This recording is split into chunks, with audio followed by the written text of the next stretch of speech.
Hey folks, welcome back. I hope everybody had a good Thanksgiving. Hope you were able to slay your turk rask, finish off those minions of mashed potatoes, piled with gluttonous cubes of gravy.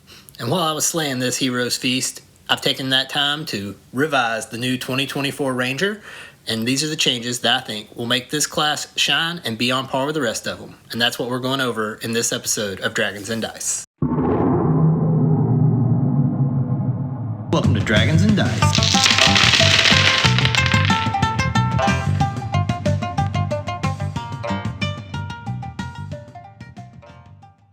Okay, everyone loves the Ranger class, and it's always been one of those classes that seems like Wizards just won't push up on par with the others, and after the new 2024 Handbook came out, we all kind of agree it got cheated when the other stuff kind of all got boosted. It didn't get quite as much. And so this is me reworking that to kind of put it back on par. So the way I'm going to structure this episode is we'll go through level by level, and I'll show you where the changes I've made, and I'll give you my thoughts and perspectives on why I went with that, and I hope you all enjoy it. And let's get started here at level 1.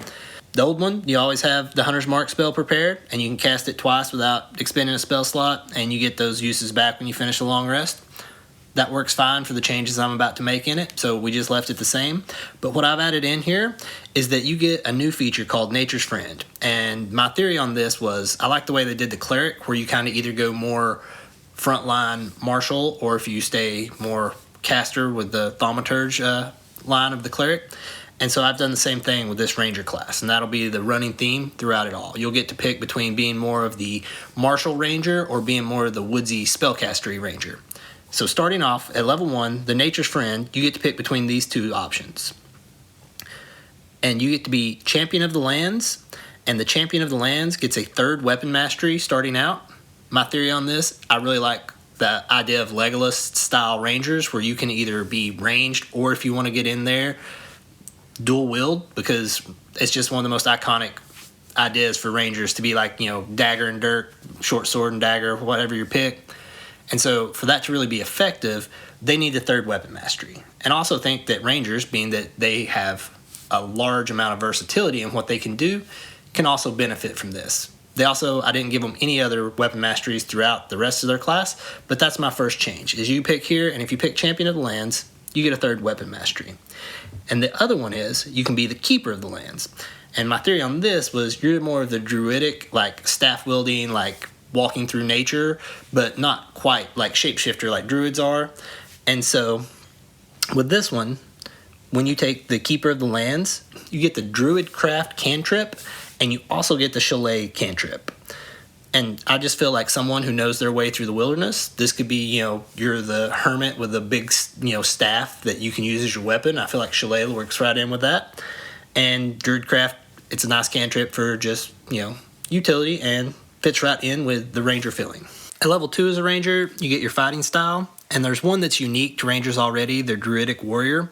And so I took a play off of that, and that if you took the Keeper of the Lands from the first one, that now opens up that to be a fighting style for you. But to boost that up a little bit, I've added in a level 1 Druid spell, just any level 1 Druid spell off the Druid spell list, and you get to cast that one time for free. And then you still also get that extra Druid cantrip to add in with the others that you have, and I think it'll make you a nice spellcaster versatile Ranger. You'll have a couple of utility cantrips and a free level 1 spell, and I think that kind of gives you more of the Druidic Warrior feel of you can actually cast a little bit more than normal Rangers can. And then for the other one, if you took the Champion of the Lands, you're most likely taking archery or 2-weapon fighting here, and so that didn't really need a change. So moving forward, level 3 subclasses, there was no changes there. 4 stat point increase, there's no need in changing that stuff. That all keeps on par with all the other classes. Same thing for level 5. As you get extra attack, that keeps you on par with your paladins, fighters, and other martial classes. And then at level 6, this is where I made my next change. I kept roving the same. You still get that 10 feet of extra speed as long as you're not wearing heavy armor, and you get your swim and climb speed just like it was. But then I've added in my next pick. The pick I've added in here, I call Champion's Focus or Knowledge of the Keepers. And if at this choice you pick Champion's Focus, your Hunter's Mark no longer requires concentration. This seems about the right spot in my mind as we're starting into kind of tier 2 of play, and hunters are just now getting their second level spells at level 5, and this will free up your concentration to actually allow you to be able to entangle or ensnaring strike or whatever else you want to concentrate on and free up some action economy for you. And I feel like this is just something that was missed because they made Hunter's Mark so prevalent that it always taking your concentration spells, that negates like probably over a third of what spells hunters actually get. They have so many concentration spells. And then the other option for this, if you pick the Knowledge of the Keepers, you get one level 2 druid spell that you always have prepared, and you can cast it once for free, and Wisdom will be your spell casting attribute for this. And I feel like this keeps you on pace with the theme that we're looking for in this new class. And it also doesn't let you double dip to where you're no longer having to concentrate on Hunter's Mark, but now you can concentrate on like higher level druid spells that it kind of makes you choose which you want. And I think that kind of keeps it balanced so that the martial class gets to have the free action of not having to concentrate on Hunter's Mark, and then the druidic side, they have extra spells that they can use and some that they can cast for free because spell slots are a premium for a ranger. At level 7, you get your next subclass feature. Level 8, your stat point increase like always. At level 9, you get expertise, and I thought this would be the nice place to add in the next change that I've made to the new ranger.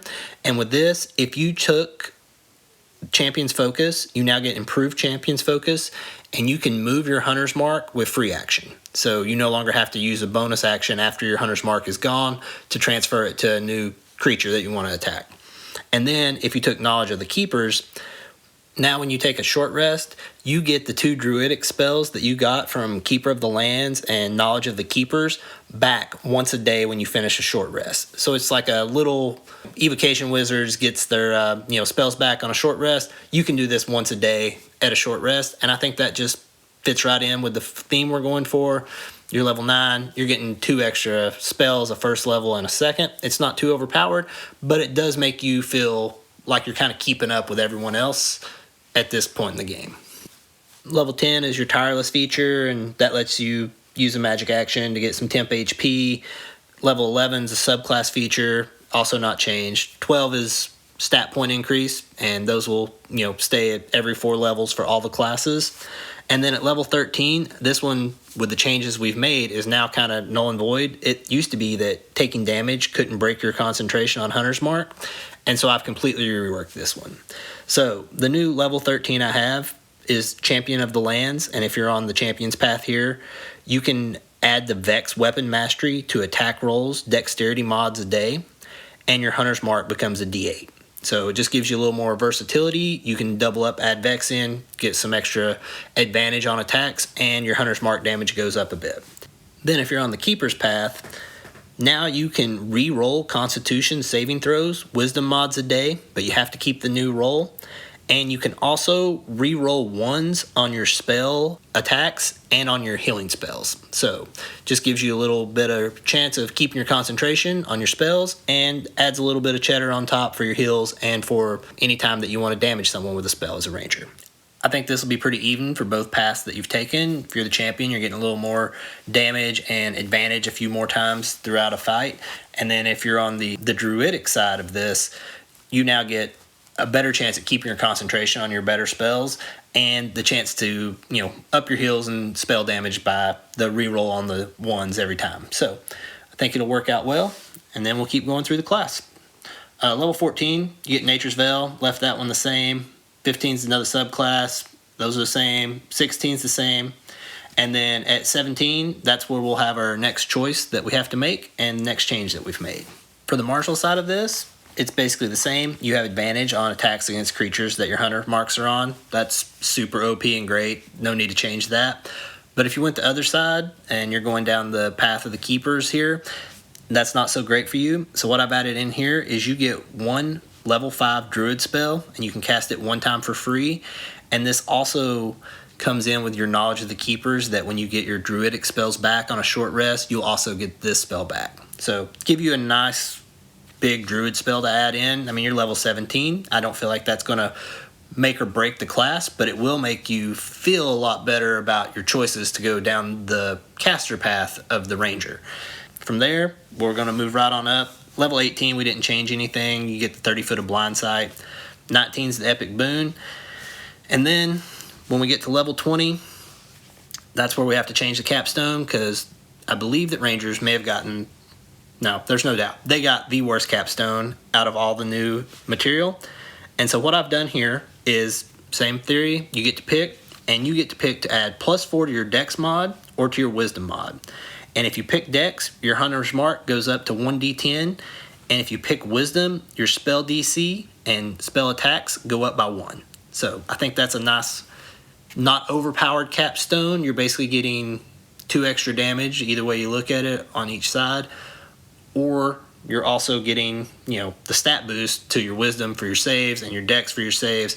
And I think that'll even this class out a lot more on par with how the other classes are.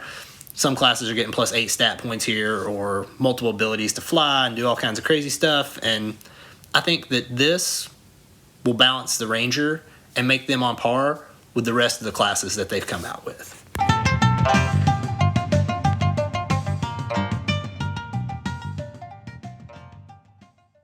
Now it's time for the homebrewed item of the week. This week's homebrewed item will be the Arcane Propulsion Force Hammer. And this will be a legendary artifact weapon. It is a 2-handed maul, and the front of it has a large laughing dwarf face on it, and then the back has 3 rings of spell storing that provide the arcane power for this hammer. And it is a heavy weapon with a topple mastery. It has 1d12 plus your strength mod. And then it also, the special abilities of this thing is it has 3 charges, 1 powered by each of the spell storing rings. And with these, you can choose what you would like to do. The first is you can make a jump attack, and at the apex you fire an arcane propulsion and smash the hammer into the ground, dealing weapon damage in a 5-foot area around from where you land. And everyone in the area has to make a DC 15 dexterity save or be knocked prone. The second is you can make a sweep attack, and as you swing from left to right or right to left, you fire the arcane propulsion power of this, and you do a complete 360, hitting everyone in the area around you, and they have to make a constitution save or they're pushed 5 foot back. So if you're like a big horde of people, knocks them all away. And then the third and final ability that you can use out of these charges is to evade. And when you have to make a dexterity save, you can hold the hammer behind you and fire off the arcane propulsion, and this will teleport you backwards 20 feet. And if this takes you out of the range of the spell that's been cast at you, you take 0 damage. And if not, you have advantage on the dex save. Each of the rings of spell storing fires one of these abilities, so after you use it, you can't use that ability again until you've recharged that ring, and it takes a level 5 spell slot to refill that. So this would be an item that you would probably not give out until you were end of second tier, start of third tier. It's going to be very strong. It's got a lot of AoE damage for a melee character, but it does have some really cool flair, going flying through the air and force blasting yourself into the ground, knocking everybody prone. It's like, superhero landing. Add one to your game. I'm sure your players will love it.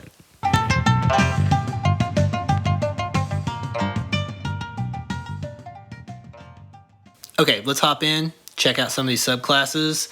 There's a couple things that need to be changed there to really make these new Rangers work like they should. So we'll start with the Beastmaster, and this is my rework for it.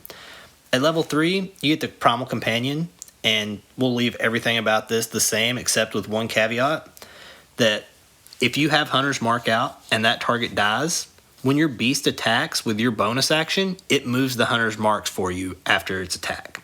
I mean, this is a little thing, but it'll fix the action economy problem that you have as a Beastmaster Hunter, because you're either putting Hunter's Mark out with your bonus action, using your beast attack with a bonus action, and then when something dies, you've got to use another bonus action to move your Hunter's Mark again, and this will free that up. And I know I factored into all Rangers being able to have free action to move your Hunter's Mark, but that doesn't come into level 9, and that's a good chunk of gameplay. There's a lot of campaigns that don't even make it to level 9. And as a Beastmaster, who doesn't love the idea of getting to have, a pet tiger running around with you doing awesome crap? But if you never get to use it because you're spending all your time moving your Hunter's Mark or putting your Hunter's Mark out, it just really detracts from the feeling of this. So I feel like this class, above all others, being so intertwined with their beast, it makes good sense for the beast to be able to lay that mark out for you and to save you a little bit of action economy.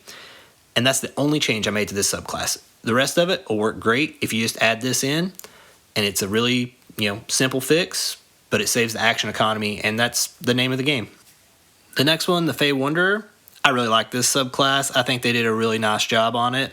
The only thing that I would change here was that when you do your Hunter's Mark, you can now change your Hunter's Mark damage to Psychic. A lot of the other features in this class do Psychic damage, and I feel like that would really be on point for the Fey Wanderer version of the Ranger. And that's the only change that I made to this subclass. It's just a little bit of extra help getting you around resistances, and it may not even be that important. We don't know what the new monster manual looks like and what the resistances are going to be, but I feel like it's on point and works right in with the flavor of this subclass. The Gloomstalker, I didn't change a single thing on it. I feel like the changes with the base class were all the fixes that it needs. It's already the strongest of the subclasses, and there's not really anything in the actual class itself that's being affected by the Hunter's Mark problem and the action economy, so I left it the same. And finally, that brings us to the Hunter. And oh man, I feel like the Hunter was leaps and bounds behind the others, and so with my rework here, I've tried to even it up. Starting off at level 3, the Hunter's lore you get, that is absolutely awesome. Getting to know its weaknesses and vulnerabilities, we left all that the same. And the Hunter's Prey is pretty solid too, getting to do the Giant Slayer or the Horde Breaker. But this is where I've made my first change. When you use the Horde Breaker ability, if the first target that you hit has your Hunter's Mark on it, when you attack the second creature, you can add your Hunter's Mark damage to it as well. And I'm also going to change the range on this ability to be 10 feet of the original target instead of 5 if you're attacking from distance. So my theory on this is that if you're shooting a bow and you're good enough to knock another arrow and shoot another target 5 feet away, I don't feel like the difference in that extra 5 feet would matter so much, and that would make it where you could use this ability a lot more. And as a hunter, you should be kind of the best at this, at, being able to take down multiple creatures really quickly, and so I think that plays right in with it. The next change that I did to the subclass, and I didn't quite understand why it didn't get its own spell list, because the Fey Wanderer does and the Gloomstalker does, and it makes a little more sense with the Beastmaster because it gets a pet that it uses the whole time to kind of fill that void. So I've added in a spell list for the Hunter, and these are all going to be kind of Hunter and Beast themed. So at level 3, you get Speak with Animals. At level 5, you get Summon Beast. At level 9, you get Conjure Animals. Level 13, you get Dominate Beast. And level 17, you get Commune with Nature. I just feel like the flavor on this spell list, it fits right in with the Hunter theme, being kind of out in the wilderness, taking down prey, all those things. And I feel like they could just do with a little bit better spell list prepared for them at all times to give you a little more versatility in the spells that you actually pick to prepare. So that's what I've done for level 3 on this. The level 7 subclass feature was Defensive Tactics, where you got to pick features when you finish a short and long rest. You could either have multi-attack defense, where second attack of a multi-attack had disadvantage, or Escape the Horde, where your opportunity attacks had disadvantage. I thought that worked great. We left that feature the same for this subclass. And at level 11, we're going to rework this feature a lot. This one allowed you once per turn when you hit a creature that had a Hunter's Mark on it to deal Hunter's Mark damage to another creature that was in 30 feet. And that's kind of meh. I mean, it's an extra average of 3 damage, 3.5, to 1 extra creature. And so the change I've added into this is you'll get to keep that same thing where you can do the Hunter's Mark damage, but we're going to add in that you can add the push or slow weapon mastery on top of the one that you have, and you have to use the same on both creatures. So the first creature that you hit with Hunter's Mark, you can add in slow or push. I feel like this will work in really well for this Ranger subclass. Is very defensive based, and this will give you a lot of control. Also, slow and push are what crossbows and longbows use a lot of. So if you're using one, you can add the other, so you can push somebody and slow them. And then when you hit that extra creature with that Hunter's Mark damage, instead of it just being a little extra damage, you also get to apply these features to that. It'll give you a good bit of range, defense, and ability to move people around. And you're level 11 at this point. I feel like it's about the right time for the extra weapon masteries to be added in on top of things like other classes get. And so that's what I've added to this. The level 15 feature was Superior Hunter's Defense, and I think it works well, and it's on par with the other subclasses. And the changes I've made to the Hunter, I think it will bring it up to it'll probably still be the least powerful of the 4, but it'll get it a lot closer to where if you actually wanted to play the traditional Ranger Hunter out in the wilderness type feel, it'll be able to do it and not be so far behind that it kind of takes the fun out of it. I would like to make one note. I haven't play tested the Beastmaster with it being able to move the Hunter's Mark with the Beast. And so I don't know if you multi-classed into Beastmaster Hunter and got that ability at level 3, if it would be broken. That's one of those things we'll have to check out as we go forward. Just something to keep in mind as you move forward. If you're DMing, everything's fluid. You can always change it. You know, if you're making a whole custom class for someone who wants to play a Ranger, they need to be flexible enough with you to work out the kinks of it and, you know, work it out together as you go. I love the Ranger classes. I think this would be a good fix to this class. I think the subclasses that they picked are great, and I think the changes that I've made to that would make them fit right in with the base class that I've recreated. If anyone gets to try it out, or if you would like copies of my notes on how I've wrote all this out and how everything works, just shoot me an email. I'd love to hear from you. And thanks for listening to the show. I always appreciate your time. It means a lot.